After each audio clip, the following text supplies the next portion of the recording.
السلام علیکم ورحمۃ اللہ وبرکاتہ۔ تو اس ویڈیو میں جو ہے اسٹوری آف حضرت یونس علیہ السلام کے بارے میں سیدنا یونس علیہ نبینا علیہ السلام کی قوم کا ذکر آ رہا ہے۔ دیکھیں، اللہ تعالیٰ کی یہ سنت ہے کہ اللہ تعالیٰ جب بھی کسی قوم میں کسی رسول کو مبعوث کرتا ہے تو وہ وہاں جا کر دھمکی لگاتے ہیں کہ ہم پر ایمان لے آؤ، نہیں تو بڑے دن کا عذاب تمہیں آ پکڑے گا۔ اور وہ بڑا دن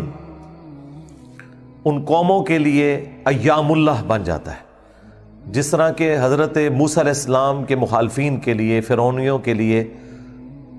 بخاری مسلم میں آیا کہ 10 محرم کا دن ایام اللہ بن گیا کہ اس دن فرعونی ڈبو دیے گئے۔ اسی طریقے سے قوم نوح جس دن ڈبوئی گئی وہ ان کے لیے ایام اللہ میں